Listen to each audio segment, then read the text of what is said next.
All right, so I wanted to clarify a little bit about the tool you're going to be using. So most people use what's called a Dremel. A die grinder is a little big, even though I call it a die grinder like 10 times in the video. There's also something called a nibbler. I have no idea what that is, but this is a rotary tool, also known as a Dremel tool, but this isn't the actual brand Dremel. I got this on Amazon for like 45 bucks, like a year ago. And I've used it quite a bit. It's just a standard rotary tool. The only thing I don't like about it is the fact that the body is kind of large on it. But what I did like is that it came with all of the accessories that you will need. They're not amazing quality, but if you're doing little stuff like this, no big deal. The main key is these cutting discs. So these are the cheap ones that came with it. They're not as good as the actual Dremel ones, which you can actually buy the Dremel ones at like hardware stores and stuff, and they use the same bit as this machine uses, and they last longer. But the point is you want them to be kind of flimsy and weak because you want them to break. You don't want to cause too much friction because friction causes heat and it goes slow, but you'll see in the video what I mean. And it's also nice to have all the little, sandpaper bits, some of the grinder pieces so you can get the corners and things like that. So, the actual Dremel tool is better, but this is a solution and there's a million like it on the market. They'll pretty much all do the job. All right, so the side markers, very simple thing. They're gonna go basically right here. So how do we do this properly? Well, that's why we have come up with a template. As you can see, it's cut for the fender flare and the door, and all you have to do is just match the two, basically the two tapers up.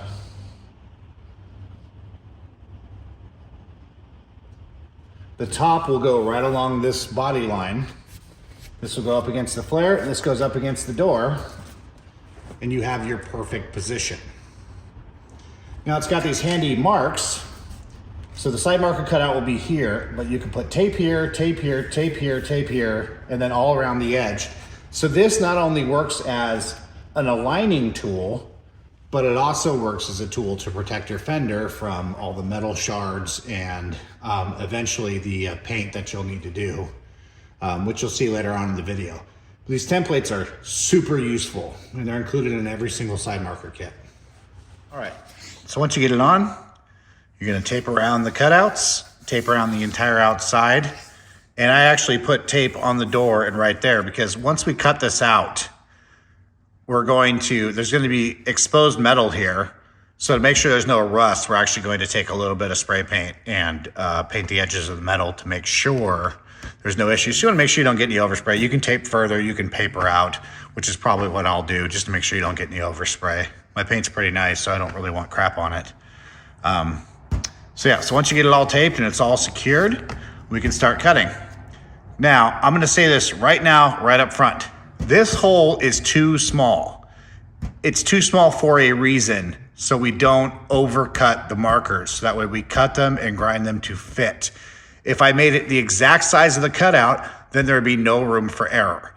So we're going to cut it just a little bit small and then size it out as we go. So in case you missed that later on in the video, that's what's happening. All right, once you got your hand protection and your eye protection on, we're gonna start cutting. Now you're gonna change blades a lot, so make sure you get your speed right and just be careful, don't go too fast.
it's tempting to want to use all the blade, but remember that little screw head at the top and the shaft, it'll go beyond your cut line and it'll start damaging the material around the edge. So don't use the blade all the way down.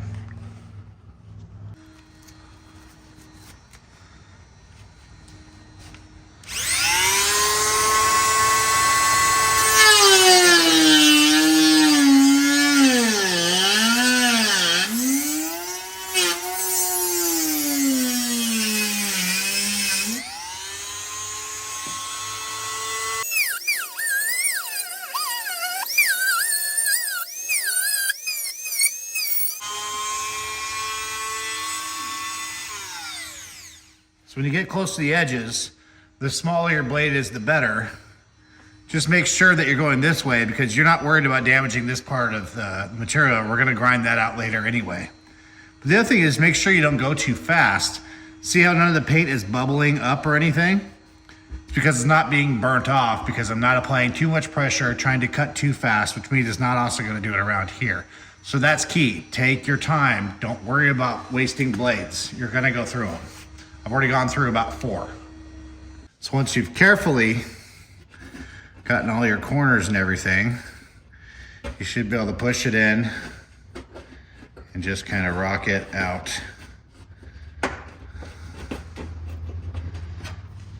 That's your first cut. Now we're going to slowly go in and start rounding off the corners and cutting out the actual notch. We're going to use the blade for right now. We're not going to use the grinder piece yet. We're just going to slot in and slowly work it out. Again, don't go too fast.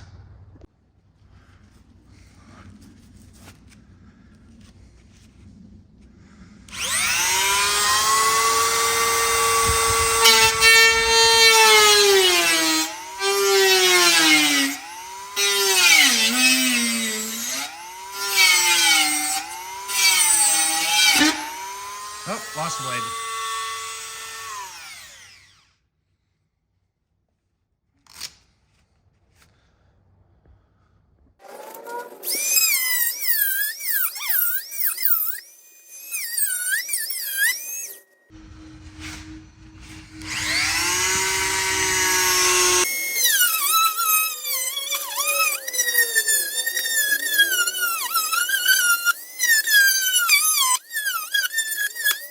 You can see you go through those pretty quickly too, but you can see how much you've taken off because of your excess paper.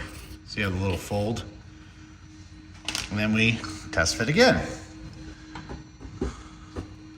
We are almost there. Got a little bit more to take off, kind of in the middle areas.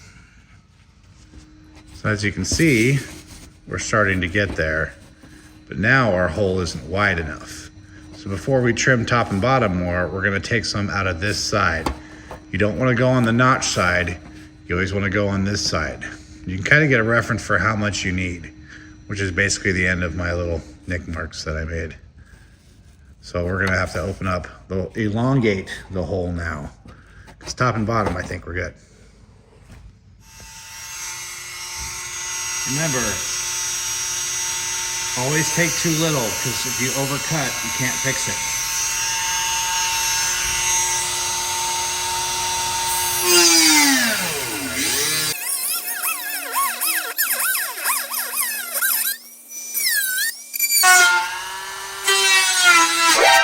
Oh, geez.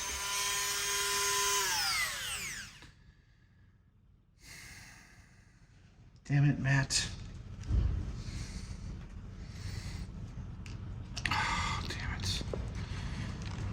Fucked that up, didn't I? Super cool.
Okay, so we're basically there, but it looks like it's catching just a little bit on the bottom in this corner.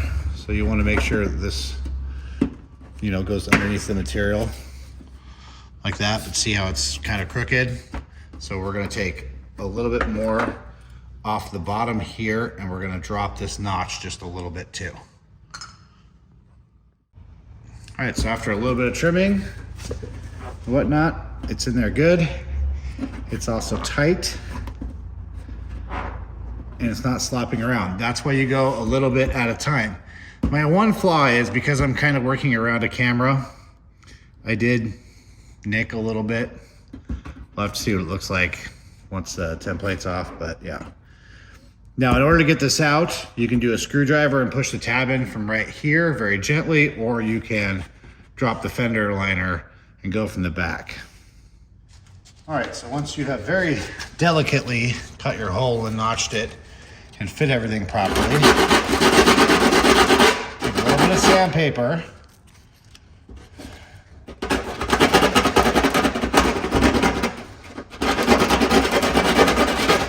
can also use a file if you have one.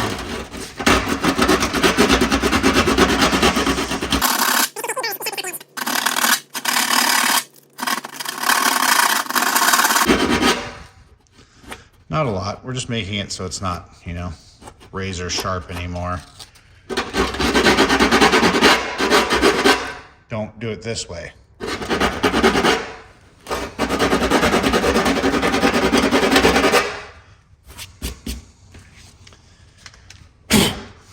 So once you've done that, see my little nick? Yeah, that's not optimal.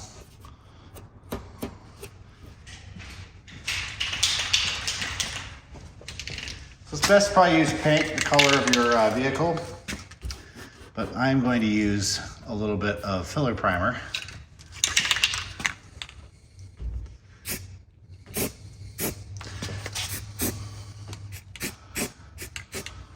We're just trying to get the edges, that's it. I'm trying to paint your car. We have that part done. We can go ahead and peel off our template and see what we got.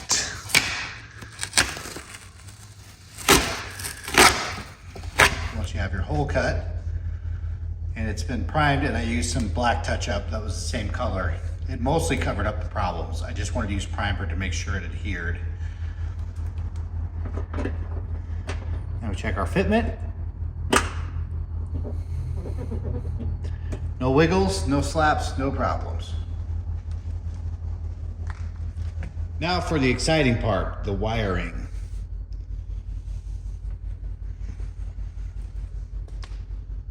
Lost my shit. All right, so now for the exciting part, the wiring. Now our side marker kits come with the right amount of wire, with the harness, the socket, and the bulb, and these already crimped on because we're going to use taps. Now there's two ways to wire this. Well, the first thing you have to do is this has to be run along the harness inside the fender well. So you need to remove your plastic trim, your fender well, and at least get it so that you can plug this into the back of the side marker and zip tie the harness down so it doesn't drop down. Even though it's behind the fender well, you still want to secure it so it runs up right behind the headlight. Depending on the year that you have, whether it's 02 to 04 or 05, 06, it either needs to be tapped into the marker here or tapped into the marker here. Because mine's been converted to an 05, 06, my marker and signals are here. So my wiring's been modified for it as well. So it's gonna be a little bit different for you, but all you have to do is look for the plug, which is the bulb, which is on with the parking lights and flashes with the signal. All right, so we got a couple of different options. Depending on how you want them. You can either have them with lights on, and that's it. So whenever you have the parking lights or the lights on, they're on. Or you can have them signal only, or you can do what I did, which is lights and signal. This isn't factory, but I like it better this way. So I'm gonna show you how to do all three.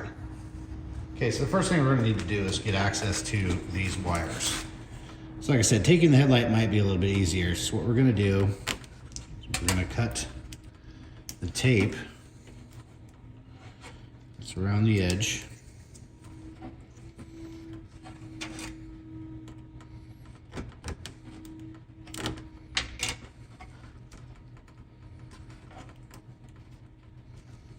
Try not to cut yourself here. Everything's kind of crusty, you know, these are 20-year-old vehicles. Sometimes it'll just cut, and sometimes it will fight you.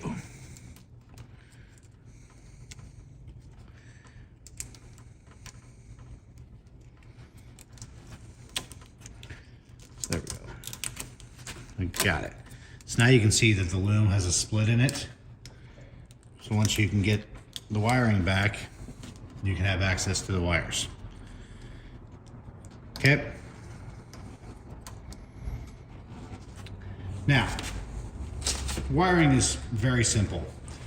If you just want them to be on with either light or just signal, you're going to connect the black side to ground, and you're going to connect for just lights on, for the marker not to flash, you're going to connect to the red. I mean, it's going to be different on the other side. All you have to do is look at the order.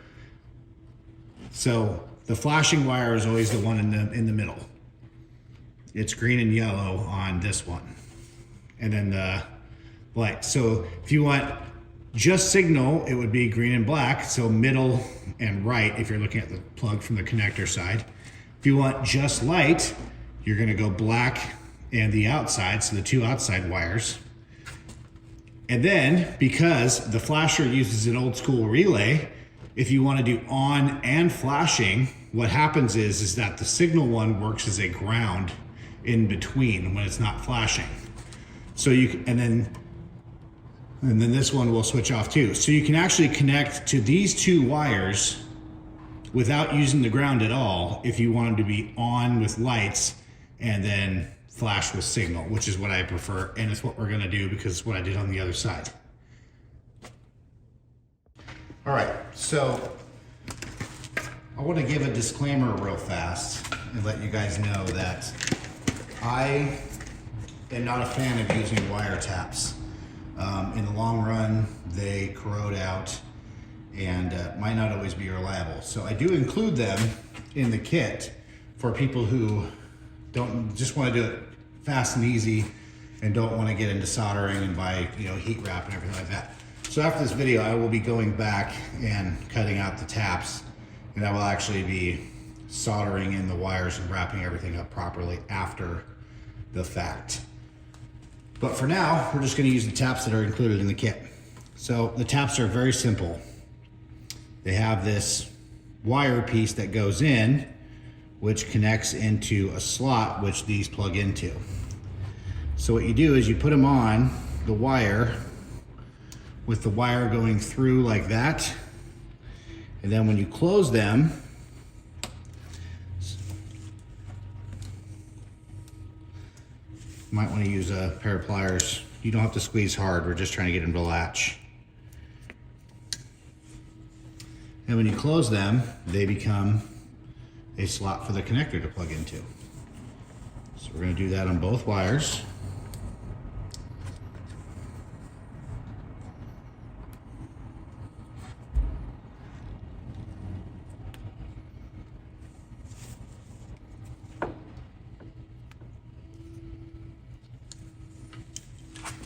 All right. So when you do it this way, it doesn't matter which wire plugs into what. Just make sure that these are straight because they can bend and then you don't make connection. Then you're just going to plug them in. You're probably gonna want to do something with that sheath, but like I said, this is just for installation right now. And I'm going to plug this back in.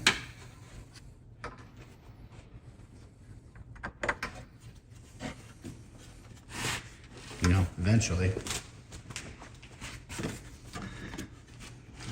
In the next episode, Matt actually gets this plugged in.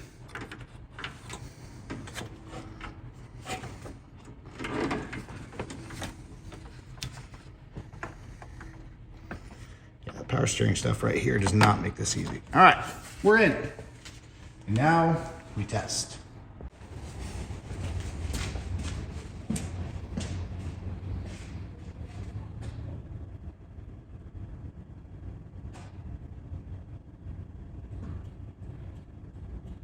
Aha! Success!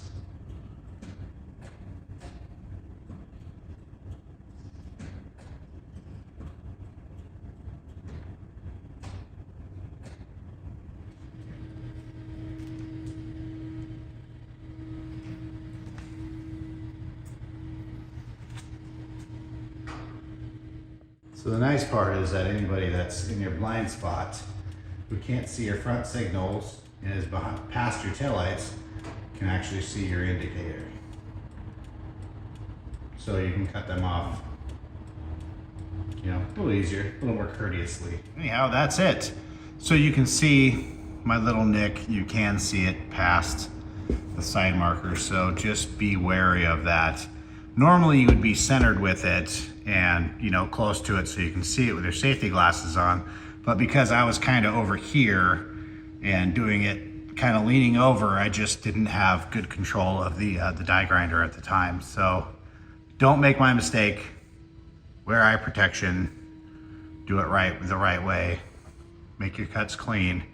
And like I said, go slowly. It's your fender. You don't get to do do-overs.